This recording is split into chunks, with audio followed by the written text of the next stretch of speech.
I thought today was probably one of the better practices that we've had over the last month. Seemed like the guys had a lot of energy. So that was good to see. Continuing to working on our plan. Just looking at us offensively, we've talked about this several times. We've got to be more explosive in the run game, in the throw game, be more consistent on third down. Got to control the ball more. We've had too many times that we've been 3 and out, and then obviously the big thing is talking about turnovers, not turning the ball over. So seem to be more healthy or healthier than we've been. So that's a good sign defensively. Probably made a few moves on the defensive side to give guys different looks, and I feel like the guys have really kind of bought in and trying to execute at a higher level. We obviously, some of the things we talked about the last game, I felt like we were very poor when it came to tackling. Too many yards after contact, was not very good defending routes down the field. Got to do a much better job converting off play action passes with our defensive front. Need to play lower, need to play harder, more consistent with more strain. Have to be improved on third down. And then when we get in the red area, we've got to hold people to field goals and obviously creating more turnovers. So it's things that we've been focused on for a couple of weeks here and trying to re-emphasize back in camp mode. And seems like our guys have seem to be fresh and have a lot of energy. So it's been a good 10 days here. Questions, we'll start with Rob Lewis, then we'll go to David Ubben. Coach, you had a lot of guys banged up and in and out on the offensive line. Are you healthy there now with Wanye and Jerome this week? Jerome's been battling this turf toe for a while. Last week we kept him out the entire week. So that and then having Tuesday off was probably good for him again. So it's the healthiest he's looked since the Missouri game. So that's a promising sign for him for the next couple of weeks. Hopefully we can keep him healthy and he can get back to playing, because he's a guy that we feel like can play at a high level when he's healthy. So and the other guys up front have continued to improve and get healthier for sure. David? Jeremy, when you talk about some of the intangible parts of playing quarterback, setting your protections, checking out of plays, how would you describe where the guys behind Jared are in that respect to playing the position? Well, the most important thing to me as a quarterback is getting the other 10 guys around you to be at their best. You want the quarterback to be at his best all the time, right? But there's probably going to be days where maybe the quarterback's not at his best. To me, that's where leadership comes in. Getting the other guys to rally and be at their best. Also, kind of having a sense when you go out on the practice field or during a game, having a feel of how practice is going, a game's going individually, understanding the guys that you connect with and maybe the guys that you don't, but understanding who the other leaders on the team are that can have an effect on somebody maybe you don't connect with. I think all these intangibles are important. So, that's something that, that I feel like you kind of have, but I also feel like it's things that you can develop and you can coach into guys and make them aware of it. Gustavo, then Vince Ferrara. Coach, you spoke about quarterback. You had also good practice. So are you confident Jared Guantano is going to be the starter on Saturday? How do you see the quarterback battle for this upcoming game? Gustavo, I couldn't sound like you're talking right next to your microphone. That sound like you asked about the quarterback for this game. Can you hear me better now? Yeah, I hear you much better now. Okay, I'll ask it again. You said you had great practices. You talked about the quarterback situation. So are you confident Jared Guantano is your starter for Saturday? How do you see the quarterback battle? Yeah, Jarrett will be the starter. He understands our expectations, and I felt like he's had another good week. Continuing to do the things that I'm talking about, getting the guys around him to play at a higher level. It's one thing about on the offensive side, it takes all 11 guys to play together. Defensively, you can have a couple of great players, and they can just kind of make some plays sometimes. They're kind of erasers. But offensively, you can have 10 guys do exactly right, and maybe the left guard gets beat or doesn't do it the right way, and it messes up the entire play. You can have 10 guys do it right. It only takes one guy that can create a bad play offensively. That's why you got to be able to play as a unit up front. That's why communication is so important, playing together. And that's something that we've tried to focus on, continue to focus on over the last couple of weeks. Vince?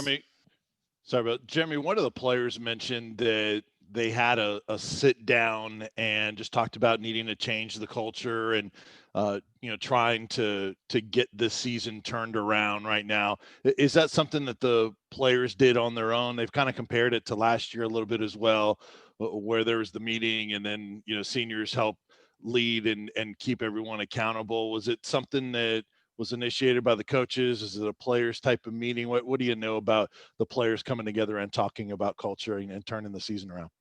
Well, I don't know as much about culture. I think the big thing is, and it wasn't initiated by the coaching staff. We have our own meetings and stuff with the players, but just creating the right habits. There's certain individuals on our team that were limited in for certain reasons over the course of the last 6 to 8 weeks. Just getting everybody to play at a higher level all the time. And if you look, there's been times this year on both sides of the ball that we've done that, but we've been very inconsistent in all three phases. To sustain and be productive in this league, to win games in this league, you got to do it at a high level all the time, and it's based off the habits that you create. And to me, that's been the focus for our entire team, really since I've been here. But there's one thing to talk about it. There's another thing to do it on a daily basis. It's something that we really try to take one day at a time and focus on it. And so we can get a product that shows up on Saturdays where we can play a complete game. Tim Owens and Blake Topmeyer. Jeremy, I know, especially with just a 10-game schedule, every game in college football is a big game, but coming, a 3-game losing streak, you got some really tough games later in the season. How important is it to have a good performance on Saturday? And what are the keys for you guys to have a good performance in this one?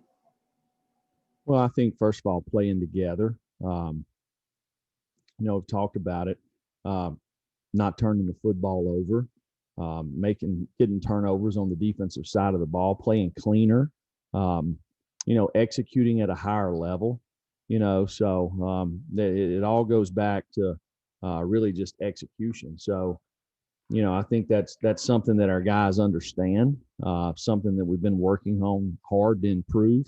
And we've had good practices the last couple of days. So that's been a positive sign.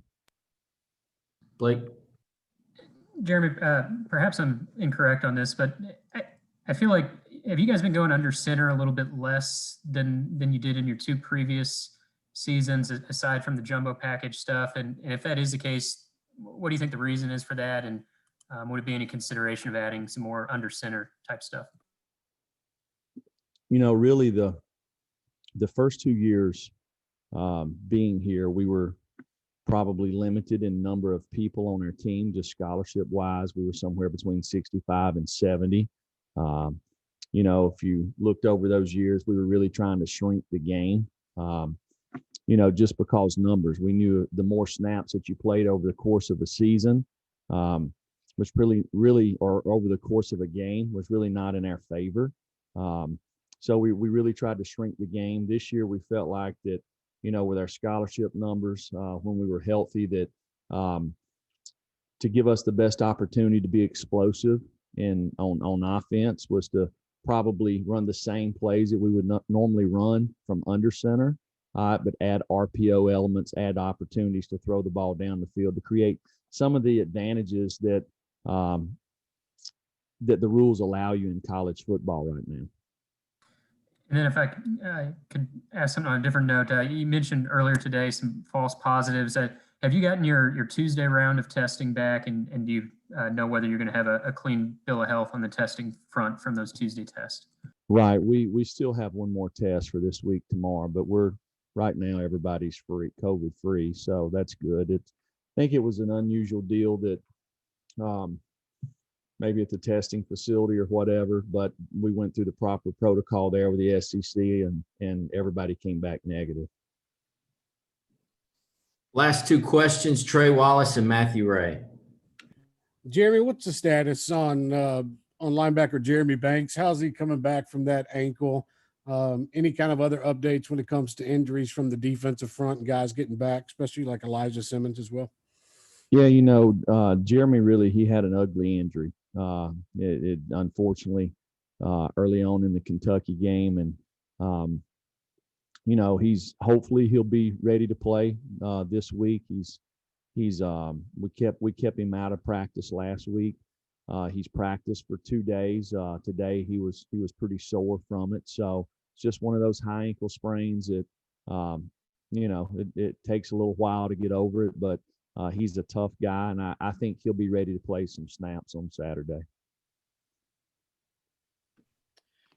Hey, Jeremy, you talked about using the open week to get all of your QBs, equal reps, and now moving into this Arkansas preparation. Have you guys been able to identify a true number 2 behind Jared, or is that competition still pretty open?